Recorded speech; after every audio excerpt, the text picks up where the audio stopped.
What's up, guys? Mitch from RespectMyRegion.com back with another North American Weed Tour podcast episode 53. And today I'm joined by Alex Halperin of Weed Week. How are you doing today, man? Great. Thanks so much for having me. Appreciate you, man. I know you said off mic right before we started. You're joining us live from LA. I see some sun beaming in behind you. I'm out here in the Washington gray, dealing with the wet and the cold right now. Oh, But I'm it's fall. Yeah, it is that time, but I at least get, this industry coming back to life with events. I at least, get to break out and travel a little bit, which I know we bumped into each other in Las Vegas. So I'll just kick it off with, like, how are you feeling now that, events are somewhat back in swing? Networking is like in-person networking, I should say, is a thing again. How's the temperature? How are you feeling about all that? I'm feeling good. Seeing people in person, can't beat it. It's really good. And it was great to be able to see people I hadn't seen in a long time, catch up with some people, meet some new people who I've been Zooming with and emailing with for a year and a half. So yeah, it was a lot of fun. Yeah, and I also really liked about Vegas, because obviously people from all over the country go there, is just how many new states, how many new friends we have now coming to the party now, or able to come to the party due to their state legalizing. No, absolutely. So now there's a lot of attention on New York and New Jersey, especially.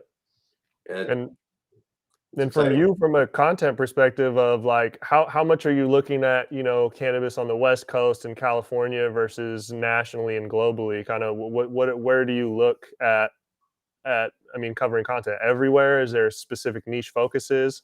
So we're focused mainly on the US, and then in general we're focused on the bigger markets and sort of the bigger potential markets. But I'm in LA, so we definitely have a California centric view of the world, but we're excited about what's happening in New York and New Jersey, Florida, Michigan, Colorado, Illinois. Definitely keeping a close eye on sort of the new states coming online.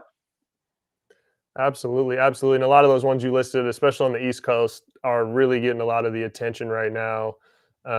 Whether it's news, media, companies wanting to expand to those.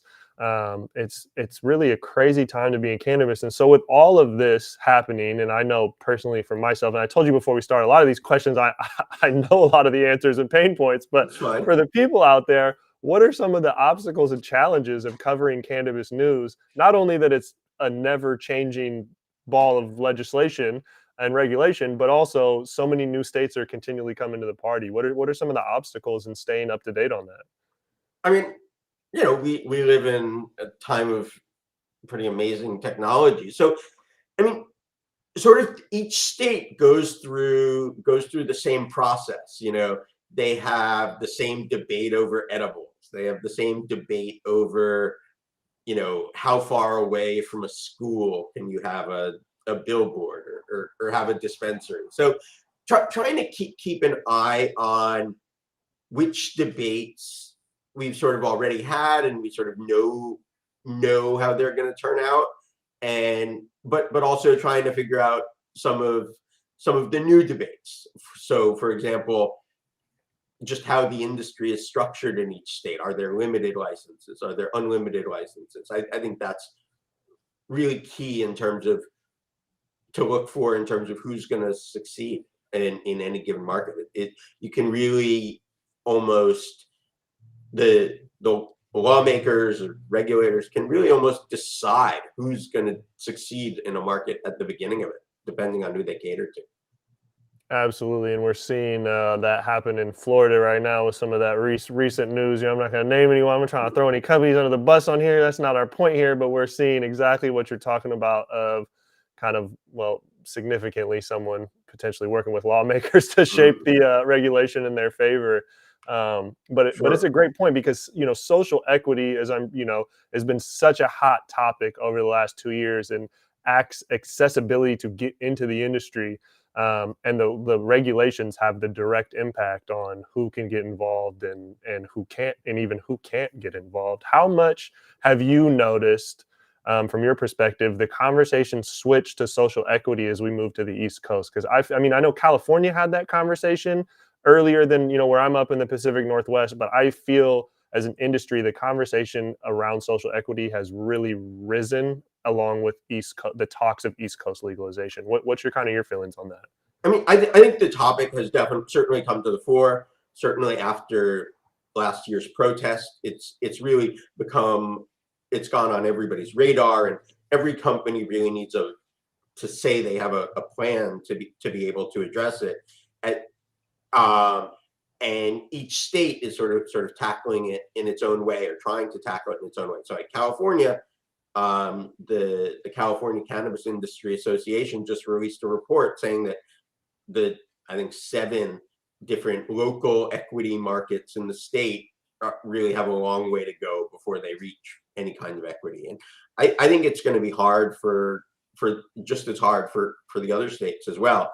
You have sort of these situations where often the regulations will allow sort of micro equity businesses, but they're almost like, if they're going to succeed at all, there's sort of like no way they're going to really compete with the major players. They're sort of put off in a corner by themselves. And I mean, that doesn't sound like real equity to me, but it's sort of how it's going right now. And then it's really almost up to the companies how much they want to get involved with it. And a lot of them are pushing for it, but a lot of them haven't really put their money where their mouth is. Absolutely, and you made a great point, and it's something we're seeing. So I live in the Washington market, obviously through content. I cover everywhere and travel everywhere, but I live and reside in the Washington market. When we had no social equity when we launched, they just started talking about it right before COVID. That gave them a perfect excuse to continue to fumble the football for another year. But the big conversation for them saying, "Hey, we're going to bring social equity," and the counterpoint was like, "Great.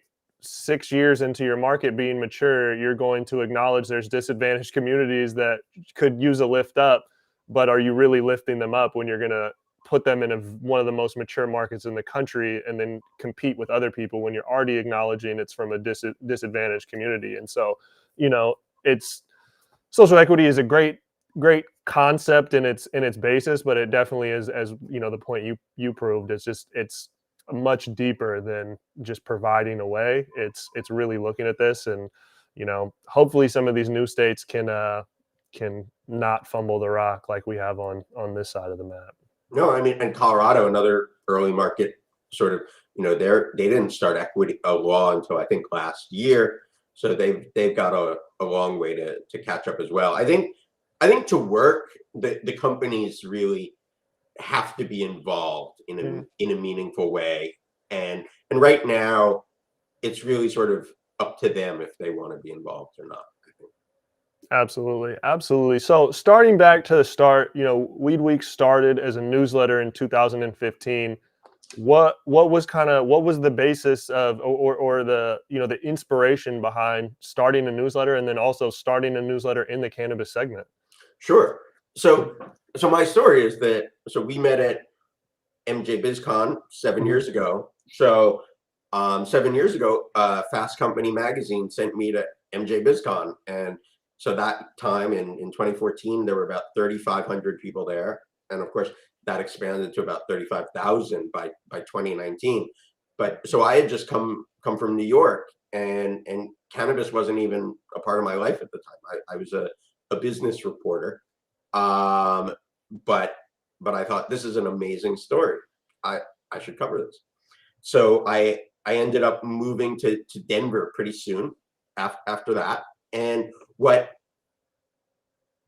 sort of the basis for a newsletter was that obviously it was very different. The industry was a lot smaller at the time, but there was sort of everything was happening in boardrooms, in labs, in courtrooms, in regulatory agencies, just in all different strata of society, in all different parts of society.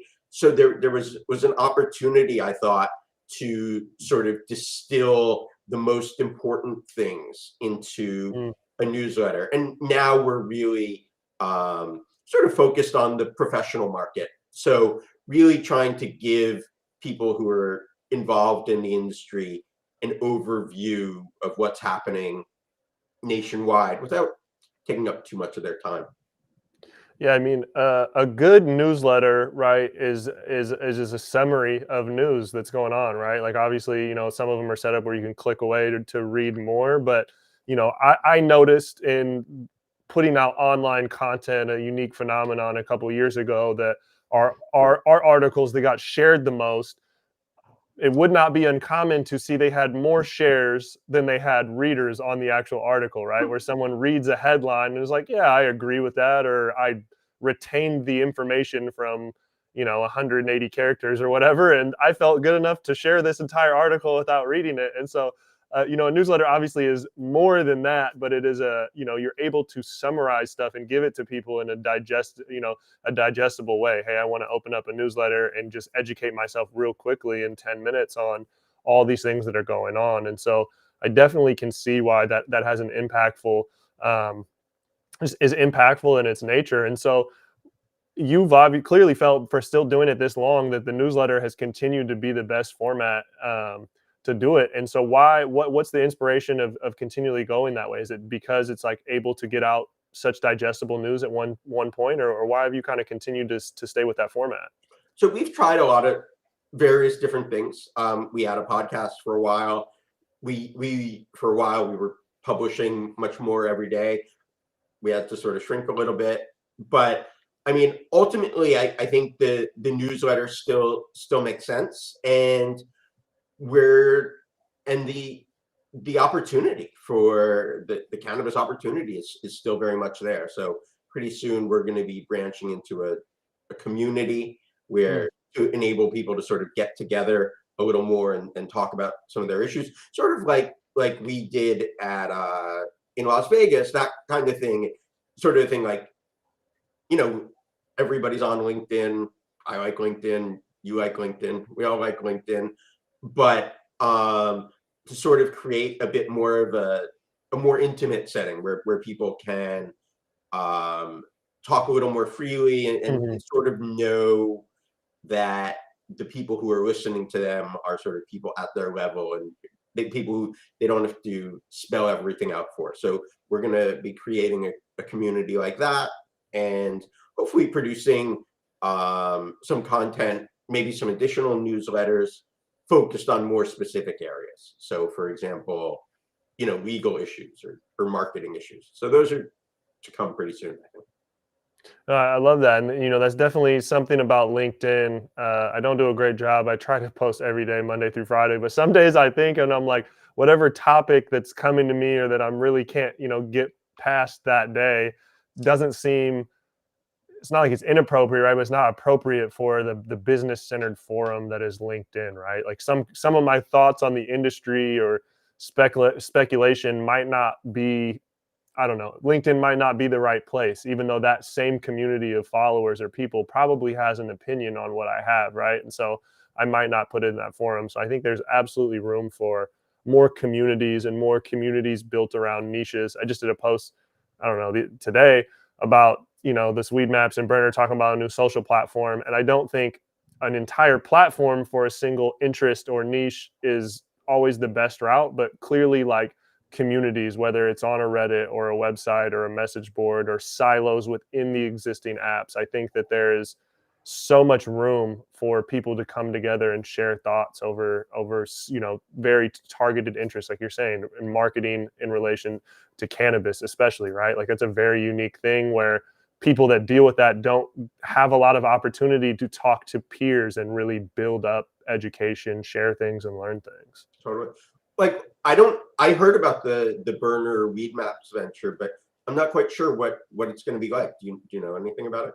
I tried to look, and I'd like to say, I don't know if I can say this with confidence, we're the only person that's covered an article on it. I don't know if that is, but when I Googled it, I couldn't find anything, in the news section, nothing. I couldn't either.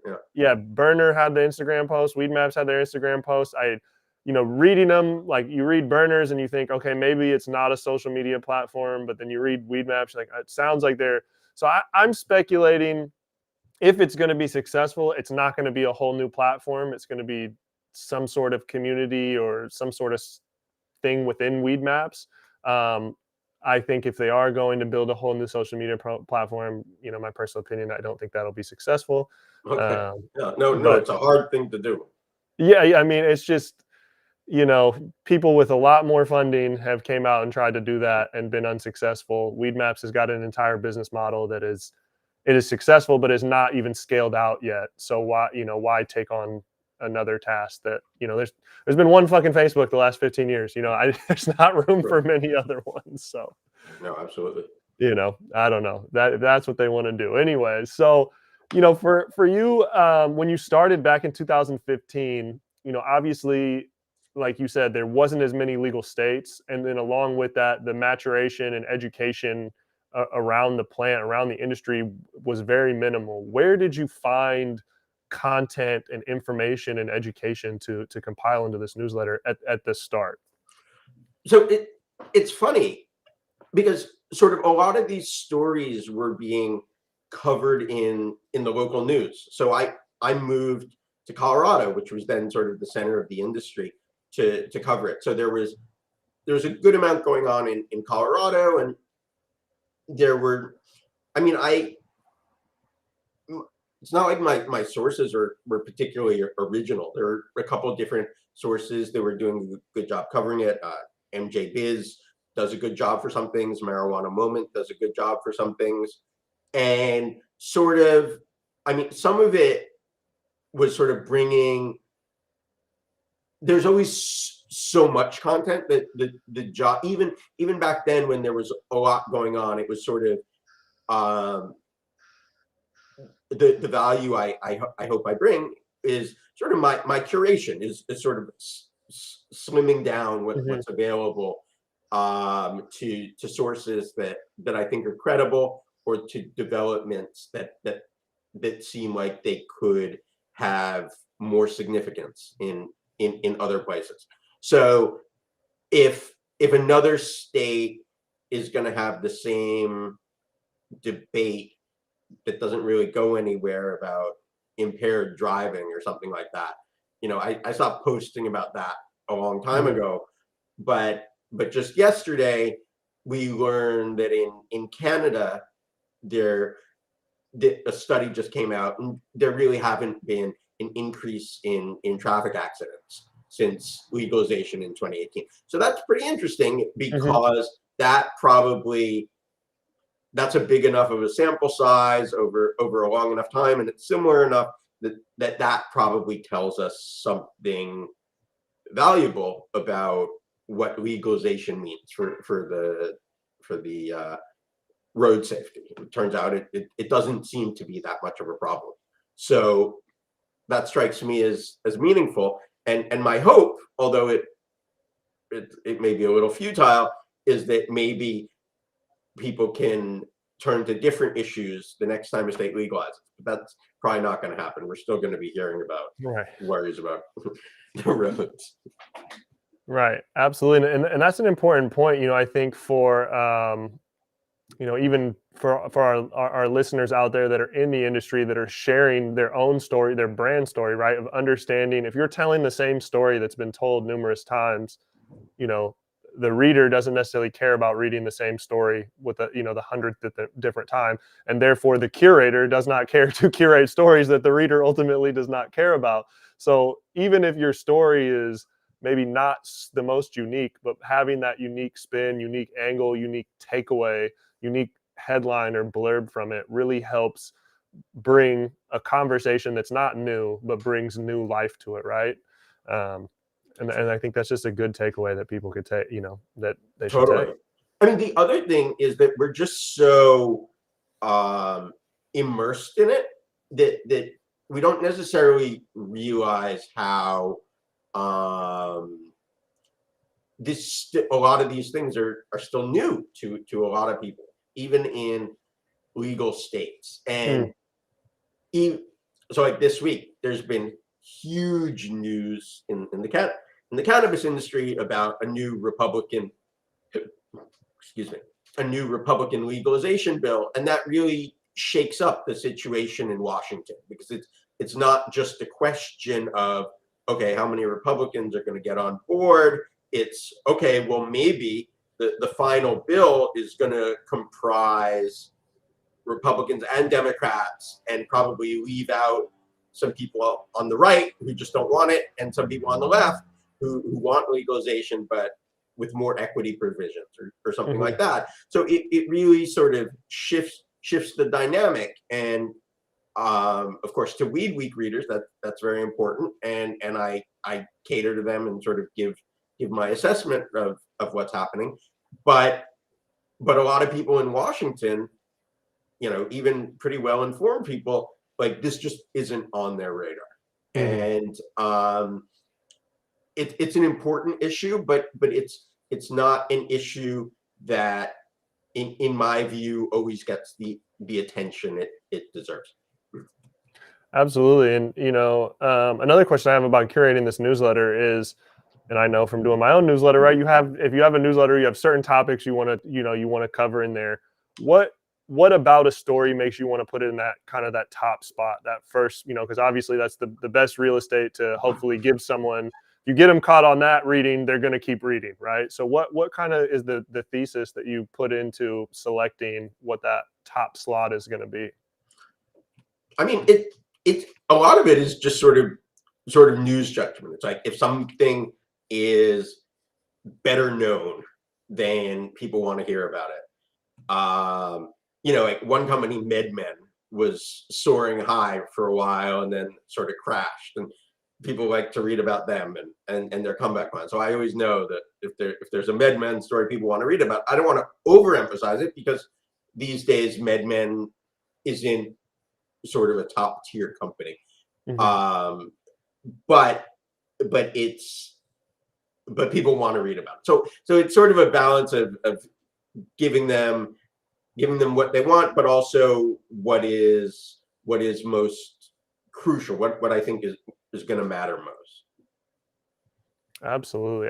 And then within that, right? And again, I know this personally, but the issue of monetizing media but remaining authentic. What are that's a challenge. What are some of the challenges you faced around that, or what are some how much does that come up in what you do, of making sure you monetize something but not selling out, right? That's a problem we all face when putting out content. It totally is, and it is a challenge. So I've always tried to maintain the sort of traditional newsroom separation between church and state, sort of between the business and editorial operations. But that's a pretty hard thing to do when you're basically a one-man shop. So what I do is I'm transparent, and I try to be authentic. I don't pretend to, like, there are some people who really know their product, and they can sort of go deep on that. And I like product as much as everybody else, but I don't consider myself a connoisseur. So I don't do product reviews, just because it's not my area of expertise. And I encourage, like, I hope our advertisers, and I'm trying to work on different revenue streams and develop new revenue streams. But I think it's about hoping that we can offer a product or advertising as a service which is valuable to people. So Weed Week has an audience, a national audience, and a lot of people in our audience are sort of senior executives. So I think I tell potential advertisers that you're probably best served, or B2B companies are best served by advertising with us, because we have sort of an elite national audience. And if you've got a product brand, then what you want is a mass local audience.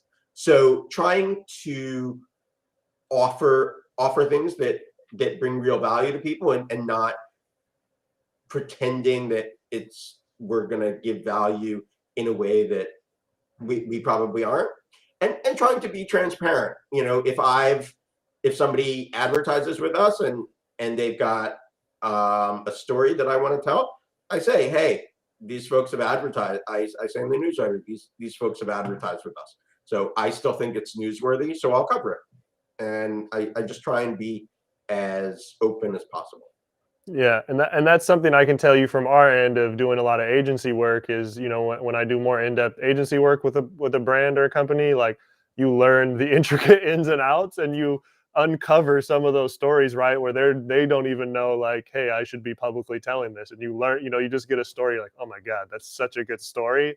And so then it turns out, hey, like, I'm going to help you formulate this from a marketing standpoint or advertising format, but I also just even if you cancel this contract with me today, I still want to tell that story because it's a good story. No, exactly.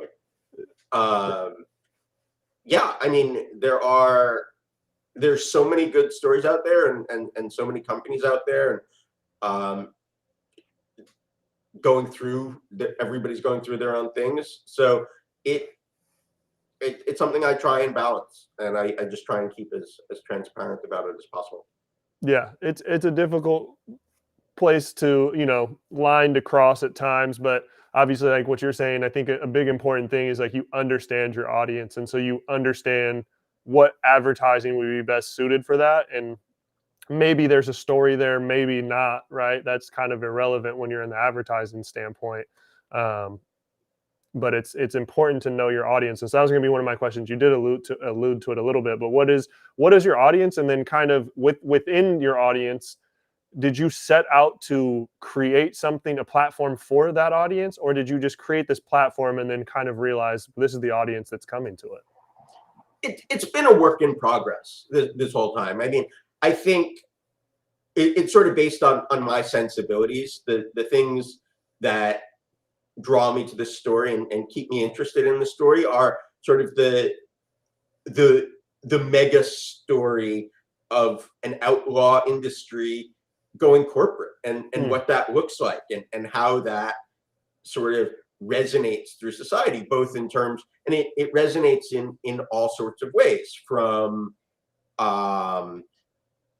just if more people are smoking rather than drinking before social events, that really changes the sort of vibration of our life and our events, and stuff like that. But it also resonates in the criminal justice system, and in sort of the financial industry, and all the different, and in sort of the worlds of social justice. So finding all the ways that this industry, which if you think about what it's doing, like the things it's doing of sort of growing plants, processing plants, selling them, those are things that companies are pretty good at and have been able to do for a long time. But looking at it, but because it's federally illegal, and that sort of cuts through everything, it makes everything more interesting. So those are the kinds of questions that interest me, and I guess and I think I'm lucky that the things that have interested me have found an audience, and that audience is much more of a B2B audience, because I know that cannabis connoisseurship, and knowing, like, this is really good weed, and this is sort of mediocre weed, and this is bad weed, like, to me, that's every bit as valid as sort of talking about wine in that way. Mm-hmm. But I don't talk about wine in that way, like that, and I don't really talk about cannabis in that way. Like, I know if something is really, really good or really, really bad, but I'm generally pretty happy with what I get, but I shift my focus to other questions.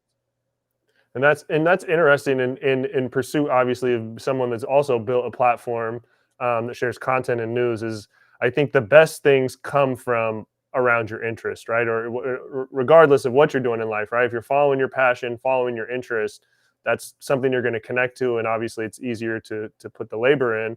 But also, that's what's probably going to resonate with other people, right? When we have shared interests, that's what connects us. Totally. And so that's very interesting that you did that, because I know from our standpoint, part of our stuff is building content with the intention of reaching a certain audience, and some of it is producing content and then understanding what audience is catering to it and being like, okay, now we got to step back. We didn't necessarily think that was going to be the thing. So when you set out, obviously following your own interest, did you know it was going to be the business community because you come from that background? Did you have a hunch it was going to be that, or is that just kind of how the cards laid out? I had a pretty good idea. Of course, I didn't Yeah. know what would happen, but I had a pretty good idea that that would be my focus, just because one of the reasons is just the amount of money involved Right. is so huge that, or is getting to be so huge that just sort of following the sort of standard journalistic maxim of follow the money is gonna take you someplace pretty interesting. And then, have you faced any challenges around talking about cannabis through these email servers and news list platforms? Because I know that's a very common topic for people that sell it. Obviously, you're on the other side of it in terms of sharing news and education, which sometimes gets a contextual pass, but sometimes these algorithms are not so friendly to these keywords regardless. Have you faced any challenges around that?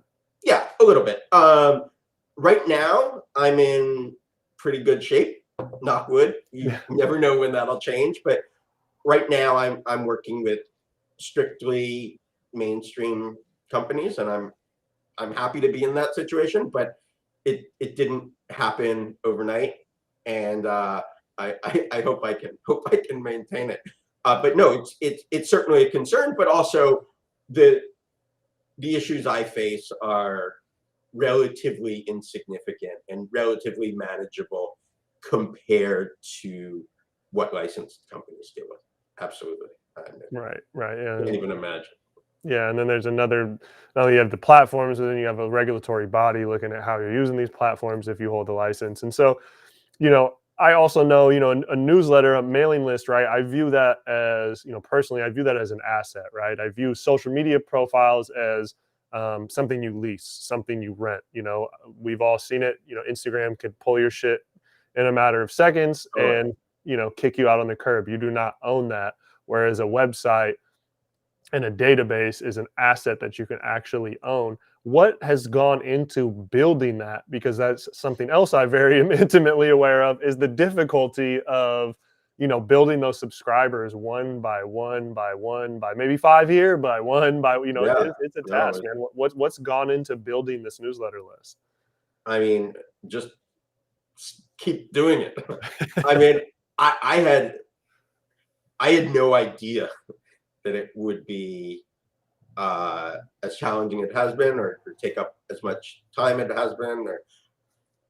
And what one of the cool things that's happened is that this whole sort of creator economy is budding, and that has made things. I'm not going to say easier, because it's still not easy. It's still hard, but yes, it has made it easier, and it has created a path anyway through a very challenging. So I mean, I've tried to do things for a long time. Like right now, I'm very lucky. We accept advertising. You're welcome to advertise with us, and especially B2B. That's where we think our sweet spot for advertisers is.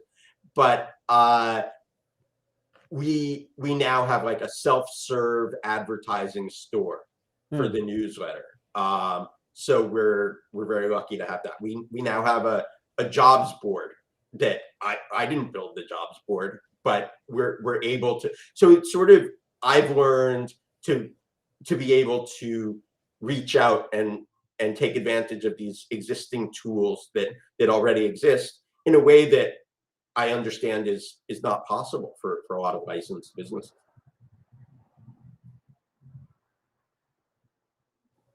Absolutely. And with the job board, when did you launch that, and what was the inspiration of, I mean, clearly you have the B2B audience, so that Yeah, makes sense, right? For people looking, if you're in that sector, you're looking for talent. You're never not looking for talent. But what of was the course. inspiration of adding that to the business?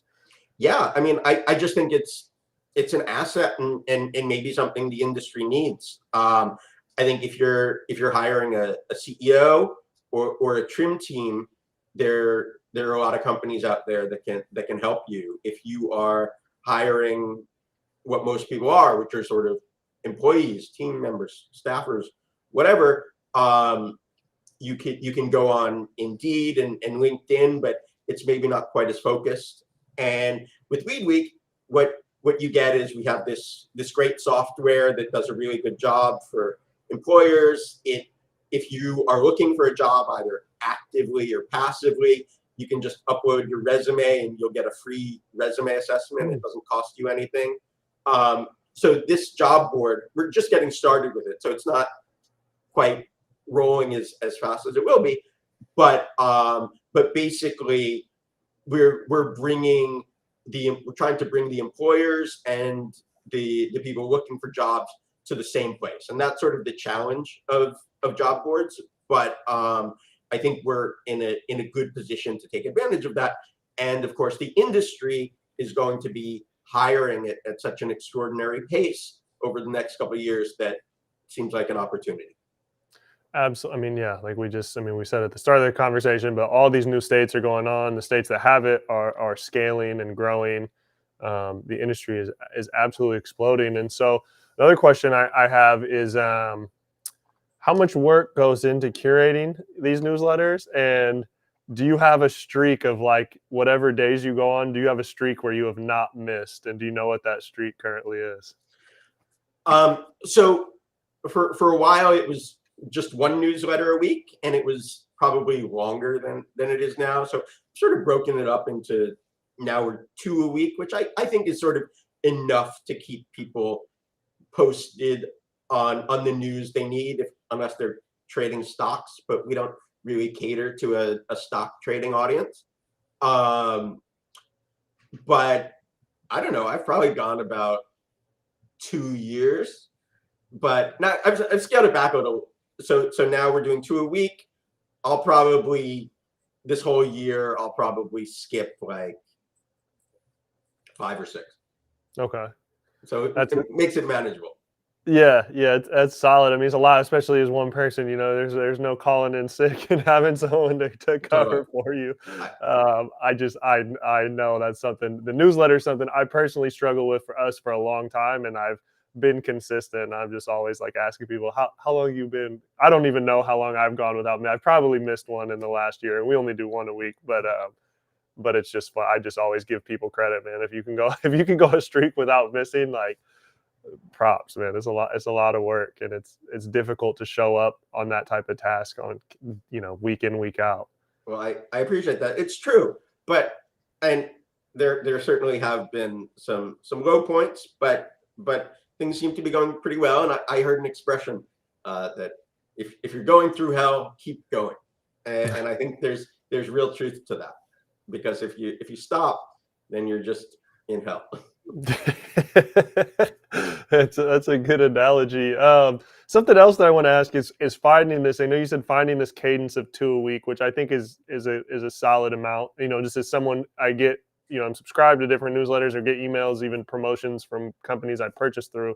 I'm not a fan of daily in my inbox, but if you were giving me of something of value around my interest, twice a week is about that level. Did you kind of test out going more or going daily at any point? And then how much did you look at, like, opt-out rates or open rates, and kind of did you pay attention to the data to kind of find a weekly thing? Or did you just kind of set up like, I think I have so much content, I'm going to cut it into two?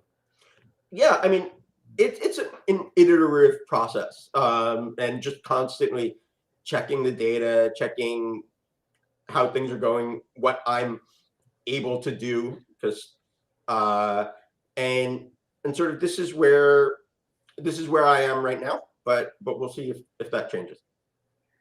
Absolutely, absolutely. And then and with the data, like a lot of your content is living in the newsletter. So I take it you probably are more concerned with like open rate than click through rate, correct? I I'm I pay attention to both. Yeah, Open rate is often really dependent on just the subject line, and right. that's sort of intimidating. It's like, what are you going to do? And because sometimes the news that I think is most important, I don't think they're going to open it, and so sometimes there's going to be some fluctuation. But if the click through rate remains pretty solid, then I'm confident that even if I screwed up a subject line, which certainly happens, at Hmm. least the people who open it are still engaged and involved in it. Yeah, no, that's a great way to look at it because there are two very different things, but they tell a little bit of a different. Yeah, what something was like, wow, that really caught their attention to open it, and then obviously a high click through, even with a lesser open rate, than potentially average. But you see a higher click through rate, you're like, wow, well, people were obviously extracting value out of this and wanting to learn more. Another question I have just for internal is how much effort do you put into the subject line and trying to condense like because it's this fucking song and dance of like we have certain keywords we want to have like right at the start, but then we have the story and all these keywords we want to wrap in this whole story, but we also have a character count we want to keep it into. So how much effort and like that song and dance do you put into crafting these subject lines? It's definitely important, and um, I there are some I definitely follow other newsletters, and not just in cannabis, but outside of cannabis, to see sort of what best practices are and stuff like that. It's unfortunate that I think there's too much emphasis on the subject line, but there's nothing really I can do about that. So I just have to do it the best I can. Yeah, and then have you tried, I'm not no judgment here because I've definitely tried. Have you tried, I won't call it spammy or clickbaity, but we'll say overly engaging types of subject lines to see what the open rates are? I think so, and certainly, I know people love clicking on lists, so I always try and get a list or two in there. But I want to respect the audience. I want to give them stuff that's valuable, and the lists that I offer, I hope are interesting or of interest to them. So I try and strike a balance between I don't want to waste their time and lose them if I get a couple more clicks this time, and I don't want them to just go away because we're too dull. So I try and strike a balance. Yeah, I mean everything in life is balance, and especially when it comes to the internet. Totally. Um, I know we alluded to it earlier, and I actually had a follow up question. We didn't get there, but I asked at the start 2015 when how you were curating these email lists, and you said it was a lot more localized media newspapers that were covering things. In this landscape that we're in now, where cannabis is, in some regards mainstream, some regards there's still quite a bit of a stigma there. Where are some of the sources and places that you frequently check to just stay in tune with whether it's new legislation, news, or even finding out what's trending news? Sure. So I look on LinkedIn a lot. I think a lot of business. I've sort of been disappointed. Look, Politico does a great job covering cannabis. Business Insider does a really nice job. The Boston Globe, sometimes I haven't been paying quite as much attention to Massachusetts recently, but they've done a pretty nice job. But at the same time, there are a lot of mainstream outlets that don't cover it, and I think it's largely just because of the stigma. And they're missing out.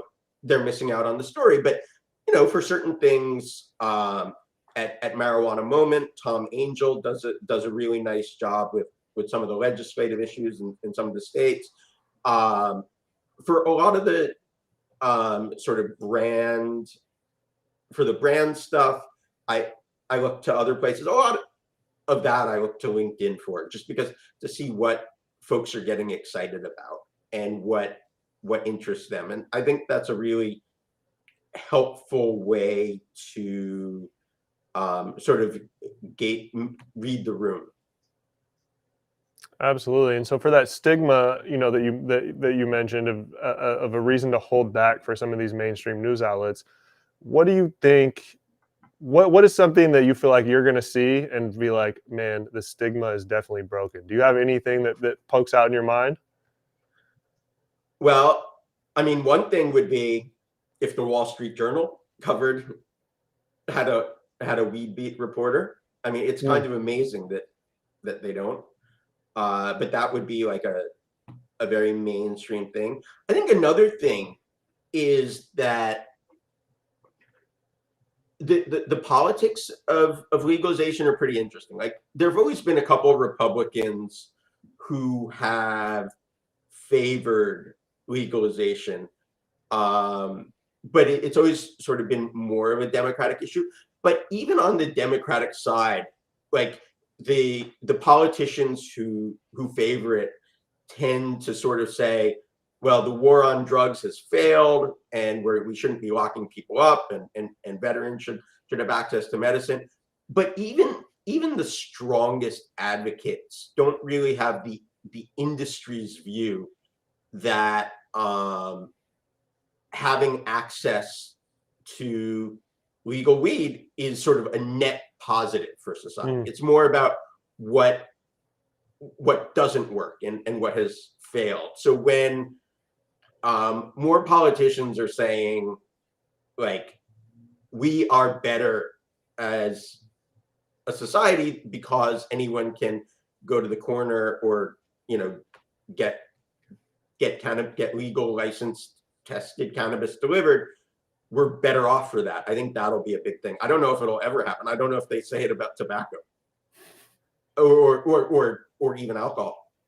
Right, and that's a great point. That even a lot of the advocacy on the political level is, obviously on the left-hand side, and is more so acknowledging the wrongdoings of the war on drugs and less about the positive. Right, in a way, it's still focusing on a negative instead of focusing on the positives. But it's a very big, still a very big issue that needs to be addressed and hasn't been addressed. What are some of the things in cannabis media that you feel like are missing as opposed to traditional media? I know you mentioned, like having Wall Street Journal having a reporter covering that, but what are some of the things that you feel like are just missing in cannabis media? I mean, I think there is a certain amount of sort of credulousness that I find I sort of roll my eyes at a little bit. Like brands are always saying, this is like an energetic product or this is a chill product, stuff like that. I would love to see some brands actually test that, or the media to sort of talk about it a little more aggressively. Like I would love to do a weed week challenge where we could sort of do a blind taste test and people would be like, oh man, that's a upbeat product. Sativa indica, it's a little bit dated, but that's an energetic feeling. That's a sort of a chill feeling. And I would love to organize something like that. It's going to take a little work, but I think it would be a lot of fun. Yeah, well, hey, let me know. That sounds like that might be something up our alley, man. So Yeah, and I definitely. I like that idea. I think there could be some good content types formed from that. Totally. Cannabis is a unique thing that it's a something you put in your body, and everybody kind of reacts differently to it in different parts. And I think there's some amazing things about that, and also some things that make it very difficult for education. And I think that's something that's missing in this industry is, this education level. Like within the industry, we all know THC percentage isn't the hype that consumers make it to be yet. And so the most educated markets in the country, it's THC percentage is still what drives the thing. So there's still some sort of disconnect, right? Of like people that are in the know or in this echo chamber of the industry and like communicating this information outside of that. Like, I don't know if it's just a lack of it, a lack of,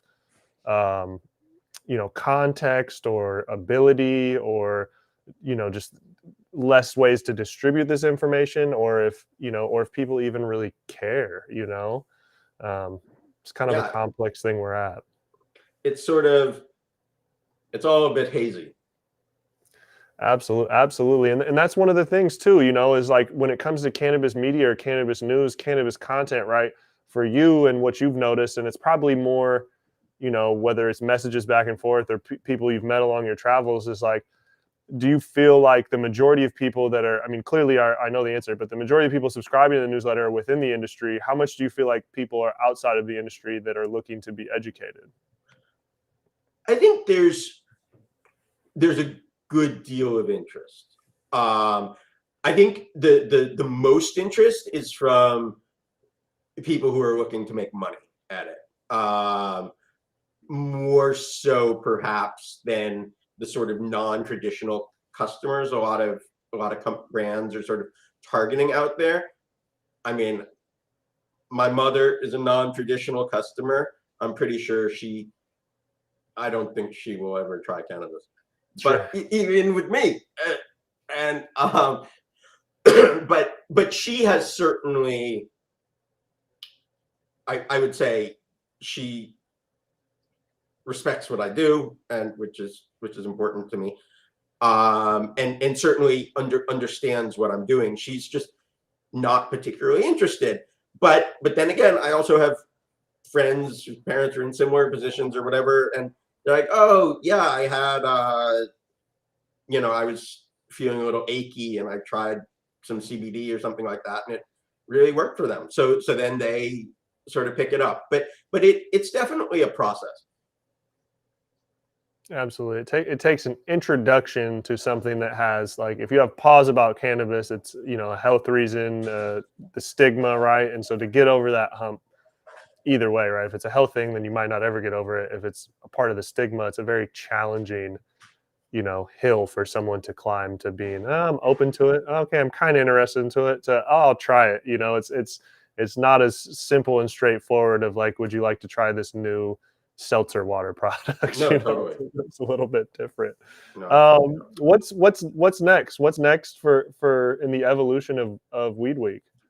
yeah. So pretty soon we're going to be launching a community for where sort of professionals will be able to sort of network and chat with and converse with other professionals. And I hope it'll be a bit more of a roped off scene rather than LinkedIn, which of course I'm on all the time and I find very valuable. But perhaps just people feel it's almost like in Las Vegas, there's like the party everyone can go to and the party everybody wants to go to. So I hope this will sort of be a little more like the party everybody wants to go to. Okay. Yeah, not everyone's getting in the door. All right, man, you got to have the right invite. Something like that. Yeah. Well, we're generally pretty accommodating, but just a climate where there's a bit more comfort talking about just the sort of problems everybody's dealing with every day.